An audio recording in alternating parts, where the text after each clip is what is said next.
এটা ভালো, কিন্তু কিন্তু কেউ কয়ে দিও না, ঠিক আছে? এখন দেখো, আমি আরেকটা বানান লিখতেছি, সেটা হচ্ছে তাহলে বল সৈরফলা একার মর্দন ন দীর্ঘ ইকার নি শ্রেণী, এবং লিখলাম এই, কেউ কথা বলবো না, এবং লিখলাম শ্রেণী। এই শ্রেণী বানানটা লিখলাম, একটা লিখলাম দীর্ঘ ইকার দিয়া, আর একটা লিখলাম হ্রস্ব ইকার দিয়া। কোনটা সঠিক কোনটা ভুল, এ কথা কই না কেউ।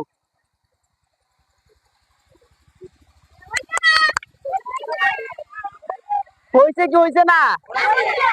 হয়েছে কি হয়েছে না? হয়েছে কি হয়েছে না?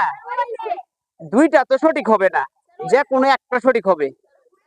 জুড়ে বলো, হয়েছে কি হয়েছে না? হয়েছে, হয়েছে। টাইমে কইছে হয়েছে না, তাই না? হয়েছে, মূলত বানানটা সঠিক হয়েছে। ধরো সবাই পারতেছে। আচ্ছা।